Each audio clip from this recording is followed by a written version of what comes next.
ओंकारं बिन्दुसंयुक्तं नित्यं ध्यायन्ति योगिनः कामदं मोक्षदं चैव ओंकाराय नमो नमः।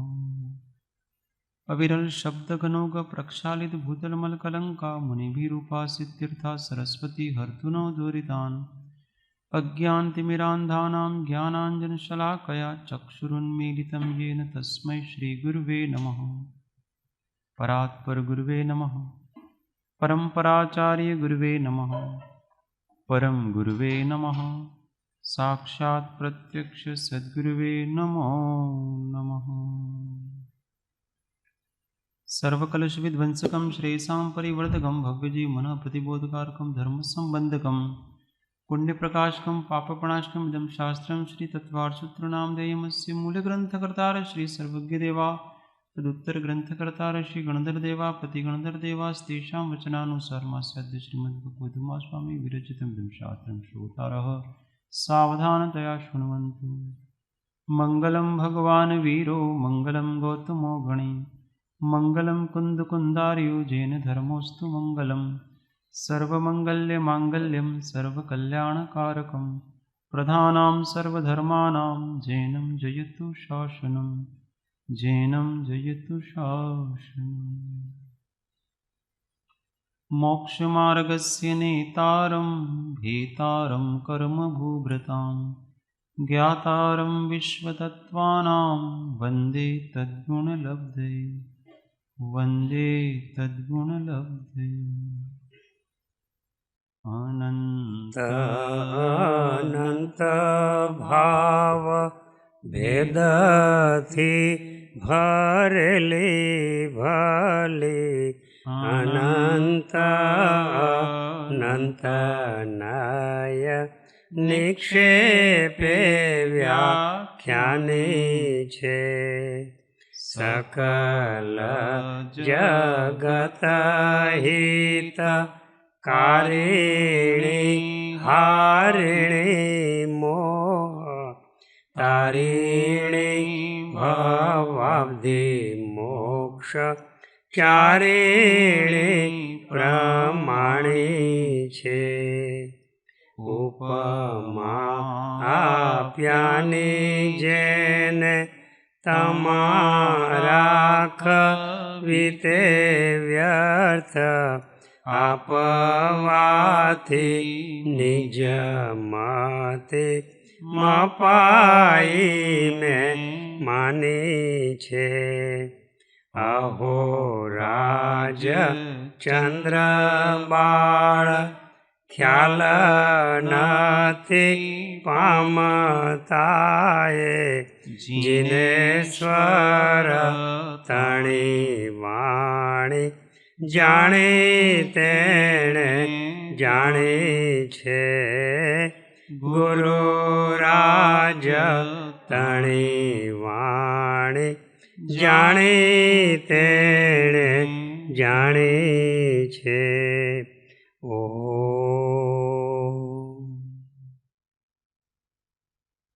जय सद्गुरु जय सद्गुरु जय सद्गुरु।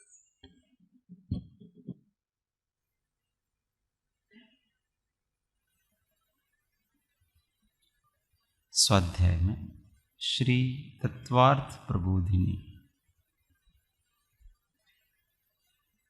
पृष्ठ संख्या 23 हिंदी में गुजराती में 23।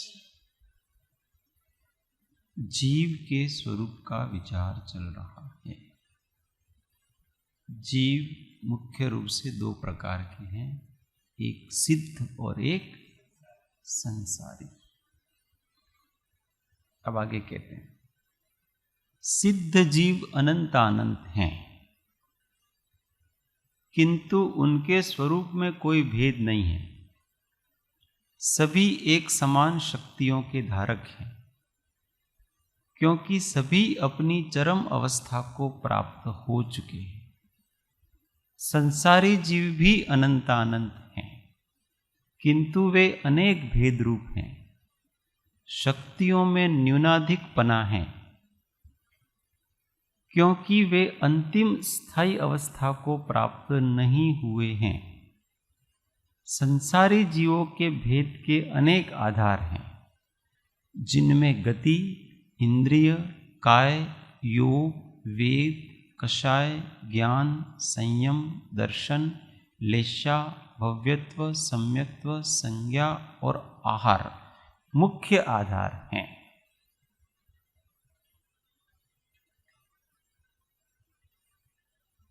तो यहां कहते हैं कि सिद्ध जीव अनंत अनंत। सिद्धों की संख्या कितनी है? कितने अनंत अनंत हैं? अनंत भी अनंत प्रकार के हैं। तो कितने अनंत अनंत हैं? जितने संसारी जीव हैं उसके अनंतवे भाग इतने अनंत अनंत हैं, और जितने अभव्य जीव हैं उनके अनंत गुणे उतने अनंत अनंत। अनंत अनंत की संख्या कितनी हुई? जितने अभव्य जीव हैं उसका अनंत गुना करो उतने अनंत हैं वो सिद्ध हैं, और जितने संसारी जीव हैं उसका अनंतवा भाग करो इतने अभी सिद्ध जीव। तो किंतु उनका स्वरूप में कोई भेद नहीं है, सभी एक जैसे हैं। सभी एक नहीं हैं परंतु सभी एक जैसे हैं। एक होना और एक जैसा होना दोनों में अंतर है कि नहीं? बहुत अंतर है। दो व्यक्ति शक्ल सूरत से एक जैसे हो सकते हैं, वो दो व्यक्ति एक हो सकते हैं, सत्ता अलग है।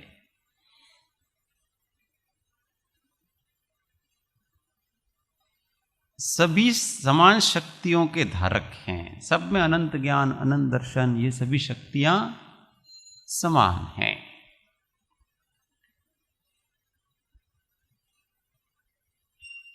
इसलिए जो भी एक जैसे होते हैं ना, उनमें कभी भी लड़ाई झगड़ा नहीं होता है, खींचतान नहीं होती, क्लेश नहीं होता है, कुछ नहीं होता है। इसलिए सिद्ध लोक में एक दूसरे में अनेक सिद्ध समाये हुए हैं, उनको एक दूसरे में कोई खींचतान नहीं है। कम ज्यादापन होता है वहीं पर खींचतान होती है, राग द्वेष की उत्पत्ति वहीं होती। चार भाई हैं और चारों बराबर कमाते हैं एक जैसा, उस परिवार में कभी खींचतान नहीं होगी। पर जहां एक कम कमाता है एक ज्यादा कमाता है तो वो कहेगा कि तू तो भाई कम मेहनत करता है, मैं ज्यादा मेहनत करता हूं, तू मेरे जैसा लाभ उठाता है, ऐसा करके खींचतान होगी। साम्यवाद इसका नाम है, कम्युनिज्म। सब समान। जब सब समान होंगे तो किसी को किसी प्रकार का कोई कष्ट होगा नहीं, तो किसी प्रकार का राग द्वेष भी होगा नहीं।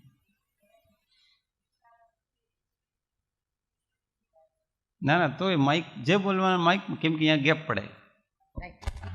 फिर भी ईर्षा वस्तु एक एवी छे ने कि गमे એટલી समानता होय ने तो भी एक जीवનું एक मर्यादा छे कि ईर्षा तो ઊભી જ રહે છે, અને એના કારણે भी ऐसा नहीं है, એના કારણે भी एक ऐसा नहीं है। ईर्ष्या तभी जागती है जब सामने वाले में अपने से कुछ अधिक दिखता है। समानता हो तो ईर्ष्या जागेगी ही नहीं आपकी। ईर्ष्या क्यों जागती है? क्योंकि अपने को ऐसा लगता है कि सामने वाले को हमसे कुछ अधिक मिल रहा है, तो ही तो ईर्ष्या जाग रही है, नहीं तो क्यों जागेगी? देखो, एक माँ और बेटी में भी ईर्ष्या जागती है। कोई उसकी बेटी की सुंदरता का वर्णन करे तो उस माँ को भी ऐसा हो गया, यार मैं भी इसकी माँ में इसकी जैसी सुंदर हूं, पर मेरा वर्णन नहीं कर रही। इसका मतलब बेटी को अधिक मान मिल रहा है उसकी तुलना में, इसलिए उसको ईर्ष्या जाग रही है। जहां अपने से अधिक मिल रहा है वहीं पर वो जागेगी, नहीं तो नहीं जागेगी, हो ही नहीं सकता है। संतोष ना हो जीव ने, वही तो बात। संतोष क्यों नहीं है कि उसको जो मिल रहा है उसमें हम संतुष्ट नहीं है ना। इसका मतलब हमको ऐसा लगता है कि उसको हमसे ज्यादा मिल रहा है। हाँ, ऐसा ही लग रहा है, इसलिए तो ईर्ष्या होती है। ईर्ष्या हमेशा असमानताएं अपन मान लेंगे तो, है नहीं। ये सब माने, सारे विकार अपनी मान्यता पर डिपेंड। हम मान रहे हैं उसको, ये मेरे से बड़ा है। तो जो मत्सर भाव है वो तो मत्सर भाव की बात है, तो उसमें मान कषाय और क्रोध कषाय आता है कि कौन सा कषाय है मत्सर में? मत्सर अपने आप में एक कषाय है, परंतु वो किसकी पर्याय है? तो वो क्रोध की पर्याय। ठीक, सब अच्छा। अपने अपने पर्याय। क्रोध में क्या होता है कि मान की पर्याय नहीं, वो क्रोध की पर्याय। इसलिए क्रोध में व्यक्ति जिसको पसंद नहीं करता है उससे दूर होना चाहता है, वह नापसंदगी है। क्रोध में नापसंदगी, दूर रखना है। इसलिए जिससे हम ईर्ष्या करते हैं ना, उसको हम देखना नहीं चाहते। और क्रोध में भी ऐसा ही है, क्रोध में हम देखना नहीं चाहते, उससे द्वेष है। मान में ऐसा है, हम उसको देखना तो चाहेंगे पर हम उससे ऊपर रहना चाहेंगे, वो हमारे नीचे रहे। क्रोध में व्यक्ति सबको भगाएगा, दूर करेगा, और मान में सबको इकट्ठा तो करेगा परंतु सबको नीचे रखेगा कि आप सब रहो, क्योंकि उसके मान का पोषण नहीं होगा। मान का पोषण तब होगा जब बहुत से लोग होंगे और वो उस ऊपर माना जाएगा। कोई व्यक्ति नहीं होगा तो उसके मान का पोषण कौन करेगा? इसलिए मानी व्यक्ति किसी से नफरत नहीं करता है। मानी व्यक्ति सबको इकट्ठा करेगा और सबके ऊपर रहेगा। इसलिए तो लोग मान सम्मान पाने के लिए लोगों को इकट्ठा करते हैं, भीड़ इकट्ठी करते हैं, और इसमें सबसे बड़ा मैं। ये तो है, ये सारा मान के विस्तार है सारी चीजें। क्रोध में तो वो पसंद ही नहीं करेगा, और ईर्ष्या ऐसी वस्तु है कि वो पसंद ही नहीं करता, उससे देखा ही नहीं जाता। ईर्ष्या से तो ऐसा होता है कि लोग भाग जाते हैं, बहुत ज्यादा होता है तो उस देखा नहीं जाता है तो सिद्धों के समान शक्तियां हैं, इसलिए उनको किसी प्रकार से ऐसी स्फूर्णाएं होती नहीं। જેવી રીતે નિત્ય નિગોદિયા જીવ છે, બરાબર, એ રીતે નિત્ય સિદ્ધ જીવ ખરો? नित्य सिद्ध तो कोई होते ही नहीं है। पहले संसारी होता है और उसी से फिर वो सिद्ध होता है। कोई भी जीव पहले से मुक्त नहीं है। पहले से जीव हमेशा बंधा हुआ है, संसारी है, इसके बाद मुक्त होगा। रेडीमेड भगवान कोई होते? सब उस निगोद पर्याय से निकलेंगे और वहां से वो परिभ्रमण करेंगे। कोई गुरु का संयोग होगा, उनको अपना सही स्वरूप बताएगा, फिर उसके अनुसार वो आराधना करेंगे और फिर वो कर्म रहित होकर के मुक्त होंगे। ये प्रोसेस है, इसलिए अनादि सिद्ध नहीं होते।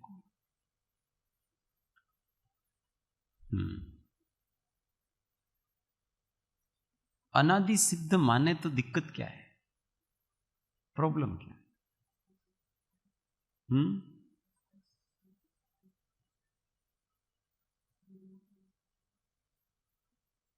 नहीं, अगर कोई अनादि सिद्ध ऐसा मान ले तो इसमें कहाँ भूल पड़ती है? તત્વ સ્વરૂપ યથાર્થ થઈ જાય, कैसे? જેમ છે તત્વ સ્વરૂપ જ એમ છે, તો કેવી રીતે માની શકાય?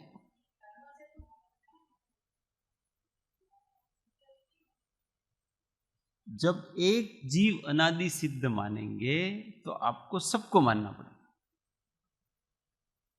तो कोई संसार नहीं रहेगा। क्यों?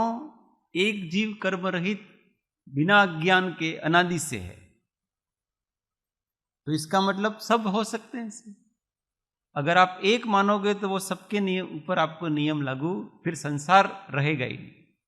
एकमात्र मुक्ति ही, संसार नहीं रहेगा तो संसार, फिर मोक्ष का मार्ग भी नहीं रहेगा, फिर धर्म भी नहीं रहेगा, कुछ भी नहीं रहेगा। इसलिए अनादि से जीव है वो अज्ञानी ही। ये खासियत केवल इस जैन दर्शन की है। बाकी सब रेडीमेड परमात्मा मानते हैं। यहां पर रेडीमेड परमात्मा कोई है नहीं, यहां तो अपने पुरुषार्थ से बनेगा।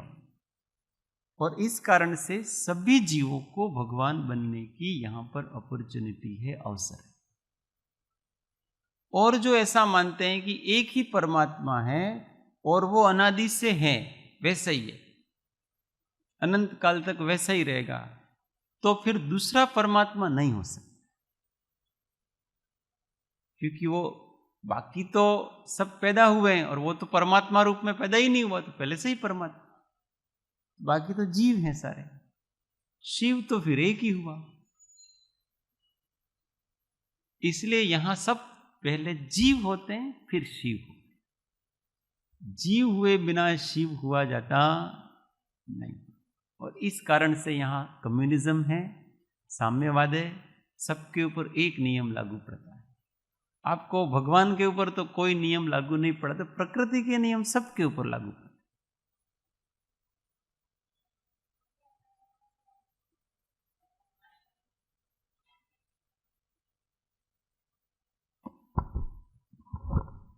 वो अन्य धर्म में तो माना जाता है ना कि भगवान के अंश है, अगर वो शुद्ध हो जाएंगे तो भगवान में भળી જશે। हाँ, એટલે એ માન્યતા એ લોકોની પ્રવૃત્તિ છે મુખ્ય। अब ऐसा मानो, अभी इस सिद्धांत को अपन मानो, ठीक है, अभी अपन सिद्धांत न्यायुक्त होने चाहिए कि परमात्मा एक जो सर्वव्यापी परमात्मा है वो शुद्ध है, ठीक है, पहले से ही है, परिपूर्ण है, पहले से ही है, पर्याय अपेक्षा से बात कर रही हूं सारी। अब उसमें से अगर कोई निकलेगा तो शुद्ध निकलेगा कि अशुद्ध निकलेगा? शुद्ध में से शुद्ध निकलेगा कि अशुद्ध निकलेगा? शुद्ध निकलेगा। तो संसारी जीव फिर अशुद्ध कैसे रहेंगे? उसमें से शुद्ध ही निकला तो अशुद्ध कैसे होगा?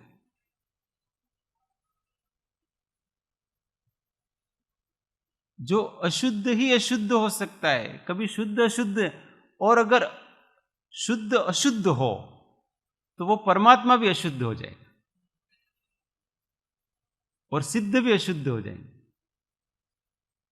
क्यों? क्योंकि शुद्ध अशुद्ध हो सकता है, तो शुद्ध कभी अशुद्ध नहीं हो सकता है, अशुद्ध ही अशुद्ध हो सकता है।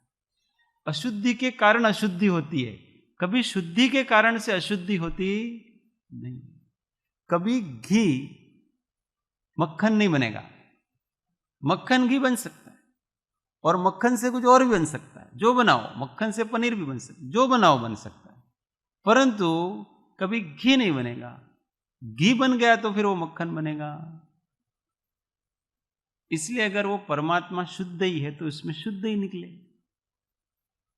अब ऐसा भी मान लो कि चलो यहां संसार में आकर के अशुद्ध हो गए, खोटे खोटे कर्म करके। कर्म करने के लिए अज्ञान चाहिए। कोई भी शुभ अथवा अशुभ भाव करने के लिए आपको अज्ञान चाहिए। क्या चाहिए? मोह चाहिए। वो कहां से लाओगे? आप तो शुद्ध हो। शुद्ध के अज्ञान नहीं होता है, मोह नहीं होता है, राग नहीं होता, वो लाओगे कहां से? तो नवीन उत्पत्ति करेंगे तो नवीन उत्पत्ति नहीं कर सकते हैं। आपके पास अज्ञान होगा तो उसी में से अज्ञान निकल सकता है, मोह होगा उसी में से मोह निकलेगा, राग होगा उसी में से राग निकलेगा, द्वेष होगा उसी में से द्वेष निकलेगा। कभी भी ज्ञान में से अज्ञान नहीं निकलेगा। समझ में आ रही बात? तो फिर कर्म कैसे बांधोगे आप? कर्म बंधेगा ही नहीं। इसलिए ये बात भी गलत सिद्ध है कि यहां संसार में आकर के हुए, क्योंकि संसार में आकर के उनको ये सब चीजें अज्ञान आदि चाहिए और शुद्ध अशुद्ध होता नहीं। अब चलो वो भी मान लिया आपकी बात कि संसार में आकर के ऐसे हो गया, किसी का निमित्त मिला नहीं तो फिर वो तो होता नहीं है, पर मान लिया। चलो कल्पना बच्चों को समझाने के लिए मान लेते हैं ना कभी से। तो फिर तीसरा प्रश्न ये उठता है कि फिर मुक्ति के लिए काहे को प्रयत्न कर रहे हो आप शुद्ध थे तो आप फिर अशुद्ध हुए, तो आप वहां से पहली बात निकले ही क्यों? जब आप पहले से ही शुद्ध थे, परिपूर्ण थे, तो उसमें से क्यों निकले? कोई भी बाहर घर से तब जाता है जब घर में बोर हो जाता है, तभी तो जाता है। अगर वो घर में ही रह करके मस्त है, शांत है, निराकुल है, वो परमात्मा में ही सभी जीवात्माएं संतुष्ट थी, तो क्यों उससे अलग हुई? पहला प्रश्न। अब वो कहे कि बस ऐसे लीला, क्या कुछ भी समझ में नहीं आता है ना, कुछ तर्क नहीं मिलता है, तो उसको क्या कह देते हैं? लीला, मनोरंजन। अब आपको मनोरंजन करना पड़ता है, इसका अर्थ समझिए कि आप सुखी नहीं। क्यों मनोरंजन किसको करना पड़ता है? जो बोर हो जाता है, उसका आनंद कम हो जाता है। अपन सोचते हैं यार बहुत दिन हो गए कोबा में रहते हैं यार, थोड़ा जरा घुमाते हैं, अपने घर जाते हैं, अथवा यात्रा में जाते हैं। महेंद्र भाई यात्रा गोठो भाई, तो जरा थोड़ा आउटिंग करिए। क्यों हम बोर हो जाते? तो इसका मतलब भगवान भी हमारे जैसे ही, वो भी बोर हो गए तो उन्होंने ये सब लीलाएं कर, तो वो भगवान नहीं है। मुख्य बात, जो जिसमें दुख है वो भगवान नहीं है, तो फिर उसका तो परमात्मा अपना ही नष्ट हो गया, कुछ रहा ही, समस्त खत्म। इसके जो परमात्मा है, जो माने हुए परमात्मा है अन्य लोग के, उसको ही मनोरंजन सब चाहिए करता। हाँ, और चौथी बात, चलो वो उन्होंने लीला कर दी, लीला कर दी तो ऐसी लीला की कि किसी को तो बेचारों को नरक में डाल दिया, किसी को बेचारों को भेड़ बकरी बना दिया, किसी को झाड़ बना दिया, किसी को बड़े सुख में रखा। ये सब उसने किसी को गर्भ में डाल दिया, किसी को क्या कर दिया, किसी को विचित्र सा थोबड़ा दिया, किसी को विचित्र सा थोबड़ा, किसी को विचित्र से अंगोपांग दे। ये सब विविधताएं क्यों? बेचारे दुखी। अब ऐसा तर्क करते हैं तो वो दूसरा तर्क करते हैं कि भगवान ने ऐसा नहीं किया है, अपने कर्मों से ऐसा हुआ है, तो फिर कर्म से ही मानव ने भगवान को लाते क्यों बीच में? इसका कृपाल देव ने बहुत अच्छा लिखा है कि वो भगवान को क्यों जन्म दिया, उसने महावीर भगवान को क्यों जन्म दिया, जो उसको कर्ता बना उसको निकाल ही देंगे मोक्ष माला में। उन्होंने ऐसा कहा कि फिर अगर भगवान को ये सब चीजें मनोरंजन की ये सब निकला, तो उन्होंने ऐसे व्यक्ति को क्यों जन्म दिया जो उसी की सत्ता को नकारता है? वो महावीर ने उन्हीं की सत्ता को नकार दिया कि तुम जो कहते हो ये सर्वव्यापी नहीं, ये मनोरंजन, ये लीला है, वो हम नकारते हैं। ऐसा पैदा क्यों किया उन्होंने? अपने पैर पे कुल्हाड़ी काहे को मारी उन्होंने? ये सब कपोल कल्पनाएं जगत में चल रही है, और उन कल्पनाओं को मानने वालों की संख्या बहुत आया है। वास्तविक सत्य को स्वीकार करने वालों की तो संख्या कितनी है? उंगली पे गिने इतनी। पर इस काल्पनिक वस्तु स्वरूप को मानने वाले की संख्या बहुत आयात में, और इसलिए लोग भ्रम में पड़ जाते हैं। क्या आपने साचा आखी दुनिया माने छे ई सच, और इसलिए कभी कभी व्यक्ति को सत्य सुनने मिलता है, उसको तर्क संगत लगता है, अनुभव सिद्ध भी लगता है, तो भी दूसरे बहुत से लोगों के प्रभाव में आकर के उसको संशय जागता है कि अरे हूँ साची रास्ता पर छूं कि खोटा रास्ता पर। तो ऐसा संशय नहीं करना चाहिए, और इसलिए हमेशा वस्तु की सिद्धि ना न्याय से होती। आपकी कोई भी बात न्यायपूर्ण होनी चाहिए। वो आपकी कौन सी पुस्तकों से आई है, न किन शास्त्रों से आई है, न क्या है, न वो कोई महत्व की नहीं रख। आपकी बात न्याय सिद्ध होनी चाहिए। आप न्याय से सिद्ध करके बताओ हमको, तो हम मानेंगे। और ये सब कोई न्याय से सिद्ध होता नहीं। सत्य न्यायपूर्ण होना चाहिए। इसलिए अपने यहां सबसे पहले न्याय शास्त्र पढ़ाए जाते, और इसलिए तो कहा कि जो आज्ञा प्रधानी है, अगर वो आज्ञा प्रधानी ही रहा तो वो मिथ्या दृष्टि ही है। उसको परीक्षा प्रधानी होना पड़ेगा, और परीक्षा प्रधानी होकर के अगर उसने वस्तु का निश्चय नहीं किया और केवल आज्ञा ही से किया तो वो वास्तविक श्रद्धा को और सम्यक्त्व को प्राप्त नहीं हुआ है। अपने यहाँ ऐसे તમે સાચા છો पर विचार करने को तैयार नहीं है कि क्यों सच्चे। ऐसे व्यक्ति के लिए ये जिनेंद्र का मार्ग नहीं है, जो केवल हाथ जोड़ करके खड़ा रहता है कि તમે સાચા છો, અમારી તો કોઈ શક્તિ નથી, અમે તો કોઈ વિચાર કરી શકતા નથી, તમે જે કહો છો એ બરાબર છે, તમે રાત કહો તો રાત છે ને દિવસ કહો તો દિવસ કે છે। ये एक भक्ति की भाषा है। वास्तव में ऐसा नहीं है। आपको वस्तु के स्वरूप को आपको न्याय से आपको अपने आत्मा में सिद्ध करना पड़ेगा, विचार करके सिद्ध करना पड़ेगा। दूसरों ने सिद्ध किया है वो उनको लाभ है, उनका, हमको उसका कोई लाभ नहीं है। अब आप उनकी आज्ञा से अपने में सिद्ध करो, उनका विरोध मत करो, पर आप आंख मीच के मान भी मत लो। अब उसको सोचो इस पर, फिर अपने अंदर भी अगर वैसा लगे तो समझ जाना चाहिए कि मामला बराबर, पर हम विचार करने को तैयार नहीं है। આપણે આ બધું વાંચવાનું શું જરૂર છે? આમાં જે કીધું છે ને તમે બરાબર કહો છો, हमारे कोई शंका उपाड़वानी, इसका मतलब वो मूड बने रहना चाहता है, मेहनत नहीं करना चाहता, अपना मन संसार में लगाए रहना चाहता है, विषय कषय में फंसाए रखना चाहता है, काल्पनिक जगत में जीना चाहता है, कभी भी सत्य का अनुसंधान करना चाहता। मेरे को बुद्धि दी है, मैं सोचूं सत्यासत्य वास्तविक क्या है, और जो उस सच्ची जिज्ञासा से विचार करता है उसकी बुद्धि अपने आप तीक्ष्ण बन जाती, फिर वो अपना निर्णय कर पाता।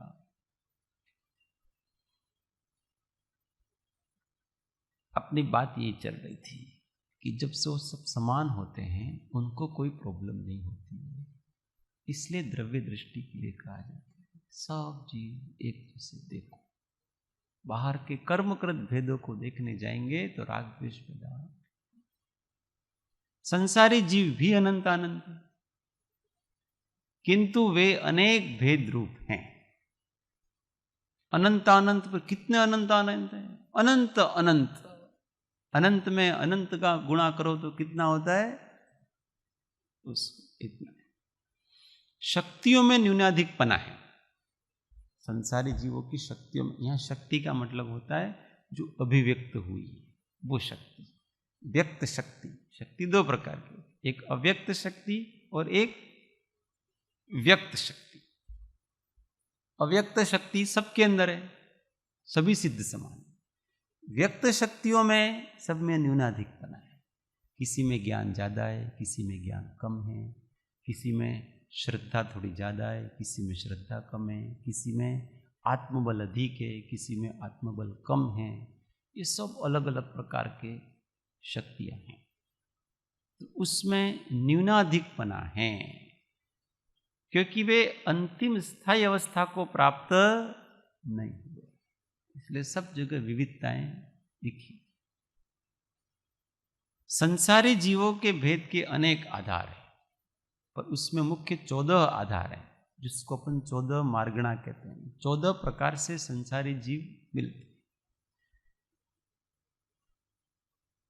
उसको कहते हैं कि गति, इंद्रिय, काय, योग, वेद, कषाय, ज्ञान, संयम, दर्शन, लेशा, भव्यत्व, सम्यक्त्व, संज्ञा और आहार। इसके आधार पर अब हम जीवों को जानेंगे, संसारी जीवों को। सिद्ध जीवों को तो अपनों ने जान।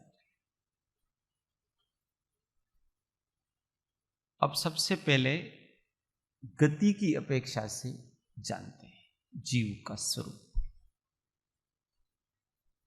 नरकादि पर्यायों के योग्य जीव के परिणमन विशेष का नाम गति है।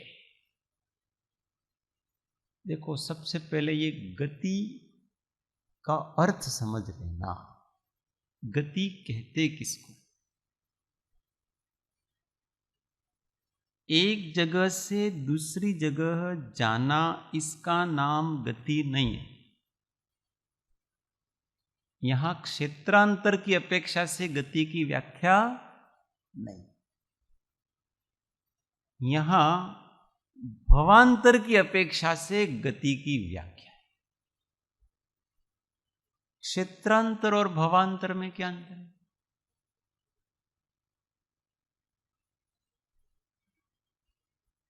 बोलो।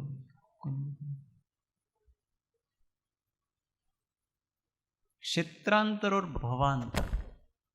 ક્ષેત્રાંતરમાં એક ક્ષેત્રથી બીજા ક્ષેત્રે જાય છે અને ભાવાંતરમાં ભાવો આધારિત છે. એવા ભાવ, ભાવાંતર નહીં બોલવાનું. એવા પરિણામ. મેં ભાવાંતર નહીં ભૂલ થઈ ગઈ. ભવાંતર. સોરી, જરા બોલવામાં એ થઈ ગઈ. હમ.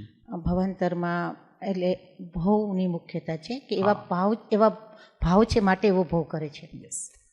भव का मतलब होता है अवस्थांतर. एक जगह से दूसरी जगह जाना, ये तो एक भव वाला जीव भी जान. अभी हम मनुष्य हैं तो हम एक जगह से दूसरी जगह जाते कि नहीं जाते? सब जगह जाते हैं.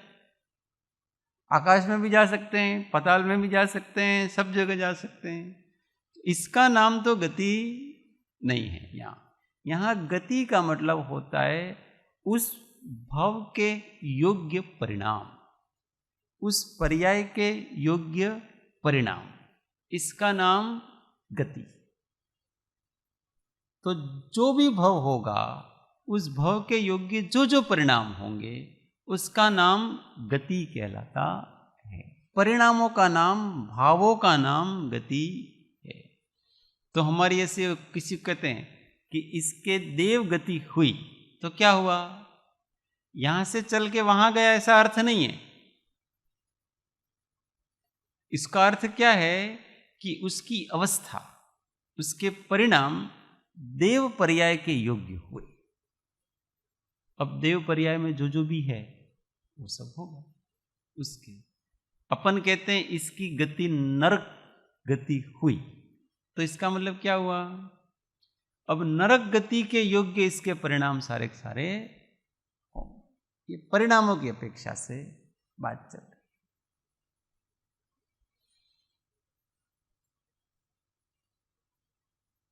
तो गति की अपेक्षा से जीवों के चार भेद हैं: नारकी, तिर्यंच, मनुष्य और देव. रौद्र परिणामों से जिनकी उत्पत्ति होती है, जो कदापि परस्पर प्रीति को प्राप्त नहीं होते हैं, शारीरिक, मानसिक, क्षेत्रगत और देवकृत और परस्पर उत्पन्न अतिशय कष्टों से जो निरंतर दुखी रहते हैं, सुख का लेश मात्र भी जिनको नहीं होता, वे नारकी जीव कहलाते हैं. अभी नरक गति, ये परिणाम जिनके होंगे उसकी नरक गति है.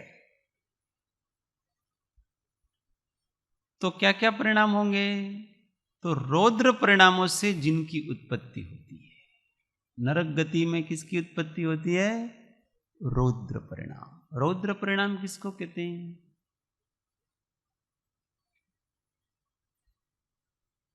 પાપ કરીને એમાં આનંદ માનો. निर्ध्वंस परिणाम जिसमें पाप करके व्यक्ति प्रसन्न होता है, खुश होता है, ऐसे परिणामों का नाम रौद्र परिणाम है. रौद्र का मतलब ऐसा नहीं मानना कि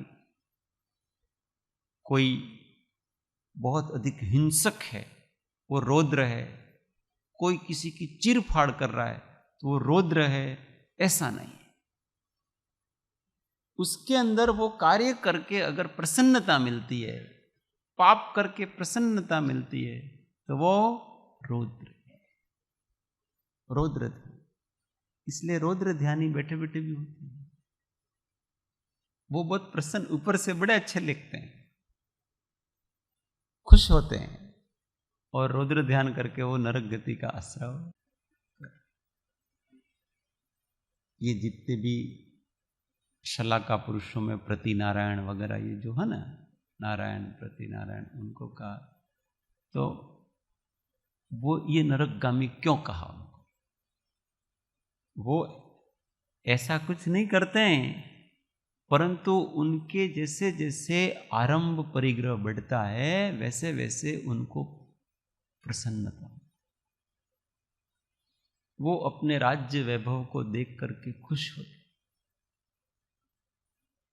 वो कोई सेठ जी होते हैं ना, वो बार बार अपनी तिजोरी को देख देख करके खुश होता है, बार बार अपनी संपत्ति को, पर मेरे ये कंपनी, अब ये कारखाना खुल गया, यहाँ से ये लाभ हो रहा है, यहाँ से अपने लाभ को सोच सोच करके वो खुश हो रहे।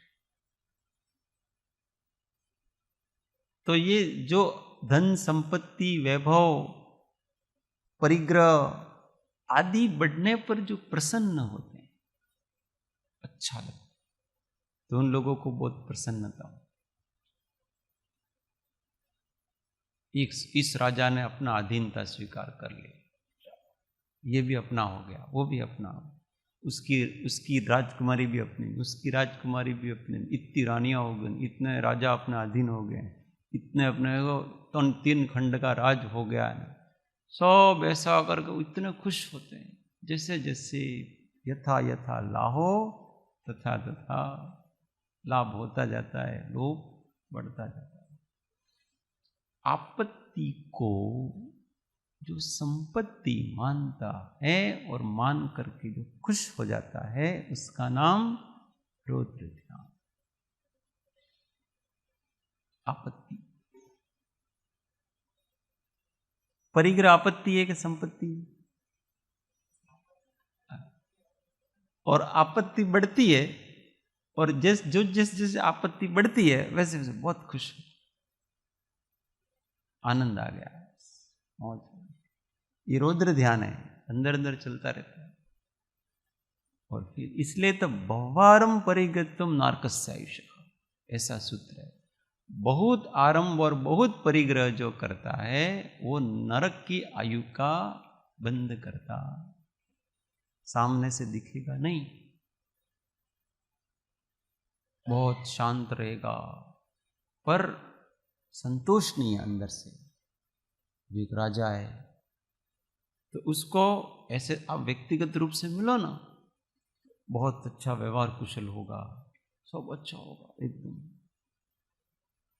परंतु अपना जो राज्य है उससे संतुष्ट है, सारा राज्य चाहिए।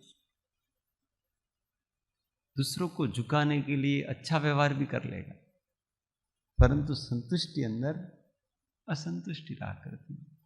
जिसको निरंतर भीतर से असंतुष्टि रहा करती है बाह्य वैभव आदि की अपेक्षा से सांसारिक वस्तुओं में, वो नरकों की भूमि में जाकर के निरंतर असंतुष्ट रहता है। वो तो आपने जैसा बांधा है भाव, वैसे ही भाव परिणाम वहां पर रौद्र। इसलिए बाह्य जगत की अपेक्षा से संतुष्ट रहे। असंतुष्टि कहीं है तो अपनी चेतना के विकास में भले असंतुष्टि रखो, मुझे और आगे बढ़ना है, और आगे बढ़ना है, पर संसार का जो मिला इतना पर्याप्त है, उसमें मुझे अब कोई ज्यादा बढ़ाना, तो रौद्र ध्यान जाएगा, नहीं तो नहीं जाएगा। जो कदापि परस्पर प्रीति को प्राप्त नहीं होते, नारक शब्द ही नारत से बना हुआ है, नारत, जिनकी एक दूसरे में रति नहीं होती। रत का मतलब होता है रति, स्नेह, प्रेम, वात्सल्य, और नारत जो एक दूसरे में रति को प्राप्त नहीं होते। किसी भी नारकी जीव का किसी भी अन्य नारकी से कभी दोस्ती नहीं होती। वहां मैत्री, करुणा, कोमलता, ये सब चीजें तो है ही नहीं। परस्पर में प्रीति को प्राप्त नहीं। इसलिए यहां जो कदापि कभी भी परस्पर प्रीति को प्राप्त, एक दूसरे से लड़ाई झगड़ा ही करते रहे। अपने यहाँ जैसे लोग होते हैं ना, कोई घर में होता है, एक दूसरे को दिन भर किचकिची करते रहते, किसी की भी एक दूसरे से नहीं बनती। सास की बहू से नहीं बनती है, न देवर की भाभी से नहीं बनती है, न पति की पत्नी से नहीं बनती है, न भाई भाई की नहीं बनती है। उस घर में देखो दिन भर क्लेश ही क्लेश, समझ जाना वो नरक से आया है अथवा नरक में जाएगा। सारे बनती नहीं है, किसी प्रेम है ही नहीं एक दूसरे में। जहां एक दूसरे में प्रेम नहीं है, समझ जाना कि ये कहीं ऐसी जगह से आया है। बाकी तीनों गतियों में एक दूसरे में प्रीति होती है। तिर्यंचों में भी अपने परिवार के प्रति प्रीति होती है। कुत्ते के अपने बच्चे हैं तो उनसे प्रीति होगी, बंदर का अपना बच्चा है उससे प्रीति होगी, अपना जो कुटुंब कबीला जो भी है उससे उसको प्रेम होगा। वो मिल करके दूसरे से लड़ते हैं। नरकों में ऐसा नहीं।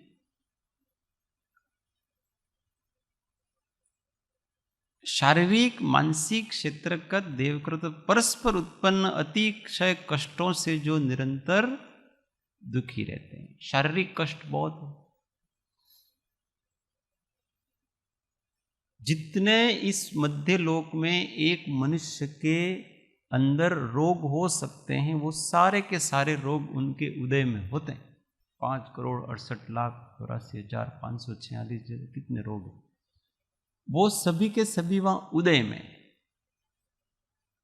सबके हजारों लाखों रोग हमेशा निरंतर दुखी रहते हैं। शरीर कष्टमय, मानसिक कष्ट बहुत, क्योंकि जहां कहीं भी कोई भी व्यक्ति सांत्वना देने वाला नहीं मिले ना, प्रेम करने वाला, स्नेह करने वाला नहीं मिले, तो उसका मन हमेशा असंतुष्ट ही रहता।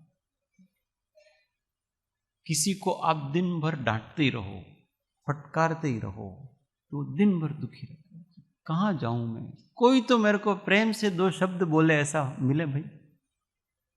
पर आप उसको कमियां ही निकालते रहो, डांटते ही रहो, फटकारते ही रहो, उसको मानसिक संताप होता और फिर वो मरना चाहता है कि नहीं जीना है भाई अपने। तो ऐसे सब लोग मेरे को, ये बच्चों का देखना ध्यान से, अपने जैसे बच्चे होते हैं, छोटे बच्चे पढ़ने में कोई कमजोर है अथवा कोई ऐसा है, तो हम दूसरे उसके भाई बहनों से तुलना करते हैं, फिर उसको दिन भर डांटते फटकारते रहते हैं। उस बच्चे को कोई स्नेह नहीं देता है ना, तो वो मरने की सोचता है, सुसाइड करने की सोचता है वो बच्चा कि यार मेरे को कोई प्रेम करने वाला नहीं। इसलिए मानसिकता समझना हर एक की, और जो प्रेम से अगर उसको कोई समझाएंगे तो उसकी बात मानेगा। सब प्रेम से होता है। और इसके कारण से क्या है कि फिर वो मरना चाहते हैं नारकी, पर वहां मरने की भी व्यवस्था है। सुसाइड भी नहीं कर सकता है, हम तो सुसाइड कर सकते हैं, वो सुसाइड भी नहीं कर सकता। सबसे बड़ी दिक्कत इनकी यही है, वो मर नहीं सकते। जितना समय उसको दुख का उदय है और उसके कर्म की जब तक पूरी निर्जरा नहीं होती, तब तक उसको उस प्रकार का जीवन जीना। क्षेत्रगत दुख है, वहां बहुत ठंडे प्रदेश होते हैं और बहुत गर्म प्रदेश होते हैं, उसका दुख है, आगे सबको पड़ेगा। देवकृत फिर वो परम असुर कुमार जाति के देव होते हैं, वो भी उनको तरह तरह से विचारों को लड़ाते हैं, झगड़ाते हैं, मारते हैं, पीटते हैं। असुर कुमार, देखो सभी प्रकार के देव ऐसे नहीं होते। भवनवासियों में एक असुर कुमार है, फिर असुर कुमार की भी बहुत अलग जातियां हैं। उसमें अम्बरीश जाति के 2 देव होते हैं। कौन से? वो उनको सब करते। अपने अम्बरीश पुरी फेमस है ना, खलनायक ऐसे हो, तो वो उस जाति के, उन्हीं को ऐसे प्रकार के कर्म का उदय, सबके नहीं है, उनके भी। और उनको ऐसा मजा आता है बस, वो रौद्र ध्यान, फिर वो भी रौद्र ध्यान करते हैं, उन देवों के भी रौद्र ध्यान, वो भी कर्म बांधते हैं। पर उनके तो नाटक है, आश्चर्य की बात है कि उनके रौद्र ध्यान से उनकी लेशा नहीं बिगड़ती। देव कितने भी एक दूसरे नारकियों को मारे, काटे, पिसवाए, वो कहानियों में पिलवा देते हैं सब, पर वो केवल नाटक की तरह आनंद लेते हैं। वो कभी, उनको बहुत गुस्सा नहीं आएगा। उनकी लेशा, उनकी पित्त लेशा तो बनी ही रहेगी, अशुभ लेशा होती नहीं उनकी। ये सब कर, ये एक नाटक की तरह है उनके लिए। तो બીજાને આટલું બધું દુઃખ કેવી રીતે આપી શકે? ऐसा होता है कि वो सब क्रियाएं तो वहां संभवित है। जैसे आप नाटक हैं, नाटक में बहुत अधिक गुस्सा करो वगैरह, परंतु वो अंदर से नहीं है ऐसा। नाटक में आप रोने का भी नाटक कर रहे हो, गुस्सा, किसी को चीर फाड़ कर रहे हो, ये कर रहे हो, अंदर से नहीं है उनके, ऐसा है। इसलिए उनकी लेशा नहीं बिगड़ती है कभी।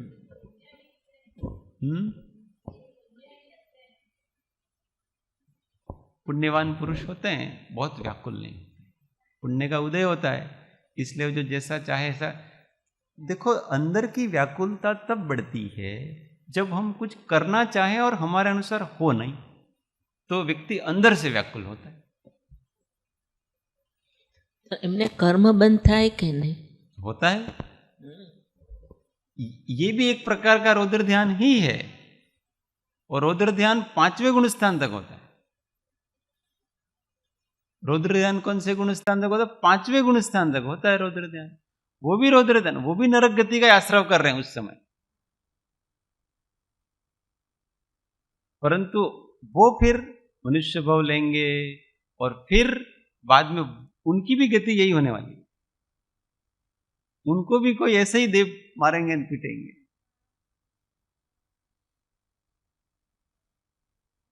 नहीं, रौद्र ध्यान होता है। आर्त ध्यान 6ठे गुण स्थान तक होता है, और रौद्र ध्यान 5वें गुण स्थान तक।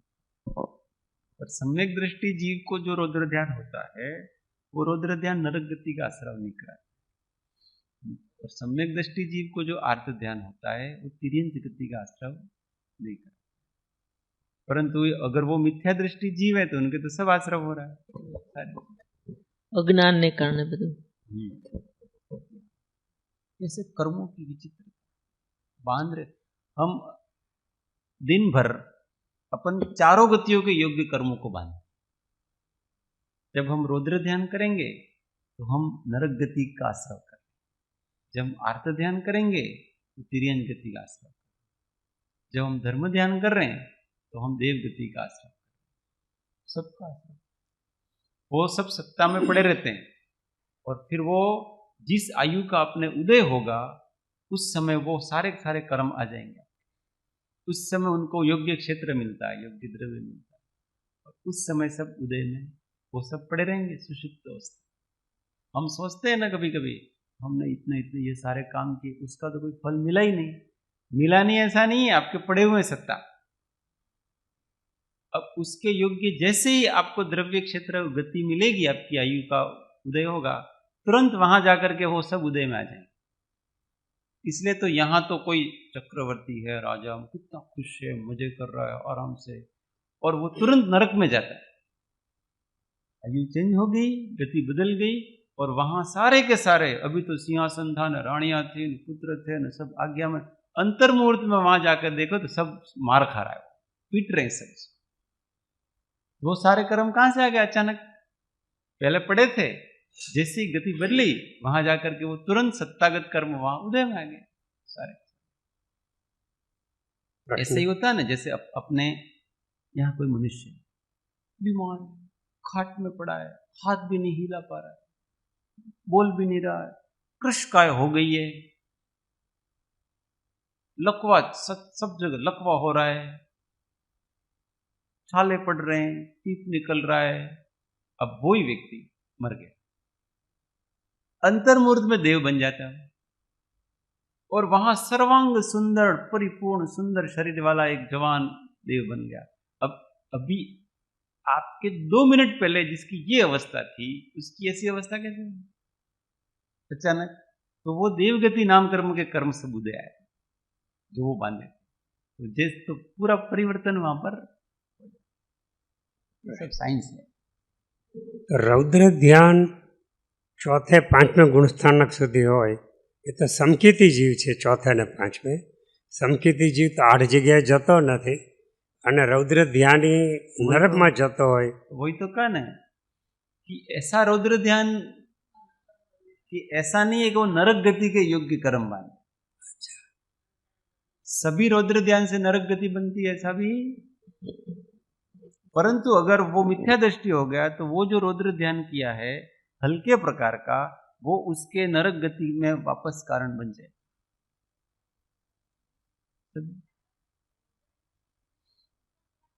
बहुत से एक ही परिणाम. आर्त ध्यान भी अनंत प्रकार का. आप अपने गुरु को स्मरण कर रहे हो, याद कर रहे हो, जैसे आप अपने गुरु से अलग हो. अब आपको याद आ रही है, ये भी आर्त ध्यान. समझ में आ गई? आपके गुरु से आप अलग हो गए, आपको बार बार आपके गुरु की याद आ रही है. क्या मेरे गुरु जी अब कब मिलेंगे, मेरे को उनसे अलग रहा जाता नहीं है. विरह वेदना, ये भी आर्त ध्यान. कौन से प्रकार का बता? इष्ट वियोग. इष्ट वियोग नाम का अर्थ ध्यान है वो. ये असंख्यात प्रकार जो बताए ना, अब ये भी अर्थ ध्यान है. और किसी को अपने बेटे का विरह है, वो भी अर्थ ध्यान है. दोनों में फर्क है, पर दोनों अर्थ ध्यान. दोनों में बंध भी अलग अलग प्रकार से पड़े. सब समय सदगुरु में का जो विरह होता है उसमें तो बंध अच्छा पड़ता है ना. अच्छा, अर्थ ध्यान का बंध अर्थ ध्यान ही है. क्योंकि बस उसके कृपाणदेव ने वचनामृत में लिखा है उससे बंध की बंध, उससे लाभ क्या हो रहा पता है? अगर आपको आपके गुरु का बार बार विरह हो रहा है और उससे अगर आपके अंदर बोध जाग रहा है, हाँ वो तो आपको लाभकारी है. और केवल आपको याद ही आ रही है, रोते रहो, तो अर्थ ध्यान ही है वो तो आपका आश्रव ही नरक तिर्यंज गति का आश्रव करा रहा है. वो तो आप मोहित हो गए, व्यक्ति राग हो गया. कृपाणदेव ने लिखा है ना, विरह में भी कल्याण होता है. किसके? विवेकी के. हाँ, जो विवेकी है उसके कल्याण. अविवेकी तो उसके भी अर्थ ध्यान करके वो दुर्गति में ही जाएगा उसके. अभी किसी का बेटा ही भगवान है, दशरथ जी को कहते हैं, तो रामायण के हिसाब से राम जैसे बेटे के विरह में ही मौत होगी. बोलो, तो आपके भाव के ऊपर आप किसी का स्मरण कर रहे हो तो मोहित होकर के कर रहे हो कि कैसे कर रहे हो, उसका लाभ क्या हो रहा है आपको? अगर उनका स्मरण करके आप वैराग्य भाव, समता भाव में आते हो, बोध की जागृति होती है, तो आपके गुरु का स्मरण भी आपके लाभकारी है. नहीं तो वो भी आर्त ध्यान है, वो भी तिर्यंज गति का, क्योंकि आप व्यक्ति रागी हो गए. समझ में आ रहा है? गौतम स्वामी को व्यक्ति राग हो गया था और इसलिए अटक रहे थे मामला सारा. अब उनका स्मरण उनके अर्थ ध्यान का कारण बन रहा था, और जैसे ही वो गया और तुरंत केवल ज्ञान, तो वो एक्चुअली वो अंतराय रूप था. उनका स्मरण अंतराय रूप था, उससे उनको बोध नहीं जाग रहा था, उससे उनको विरह वेदना जाग रही थी. अलग अलग प्रकार से है, किसको किस रूप में आओ. सिद्धांत जब तक हम समझेंगे नहीं, तब तक हमारा कल्याण नहीं.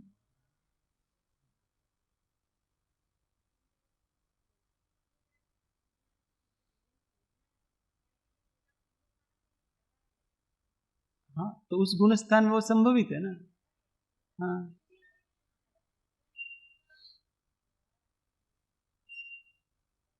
नहीं, मुनि को उनको अर्थ ध्यान का, रौद्र ध्यान नहीं कहा.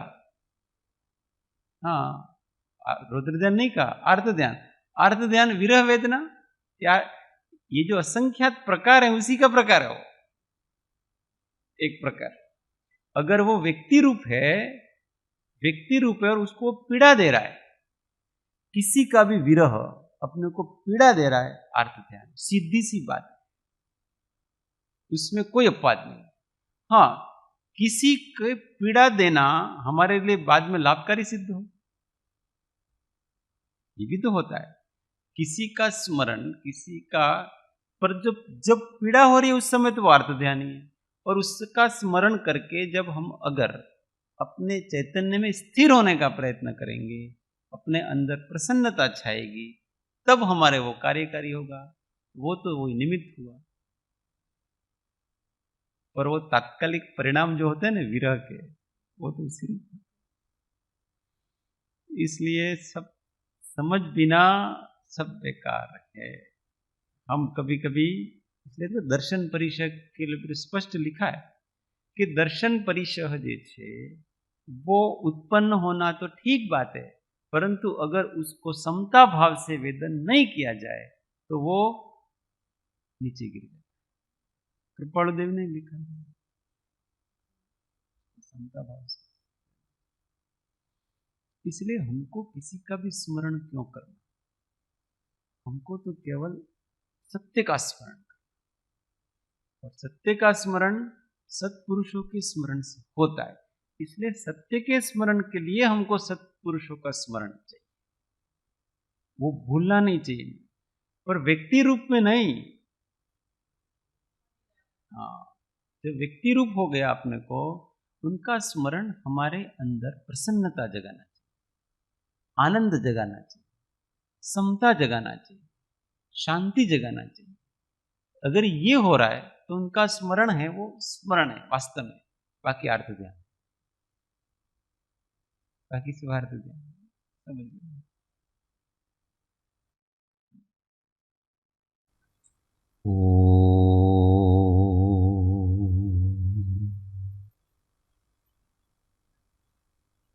जा वाणी के ज्ञान से सुजेलो कालो, सो वाणी मस्तक नमो सदा दे ये जिन वाणी भारती तो ही जपो दिन रे, जो तेरा शरणा रहे सो पावे सुख।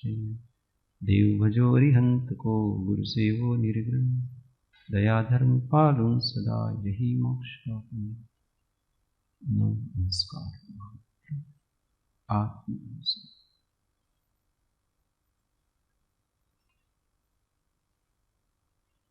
ओम शांति शांति शांति। जय श्री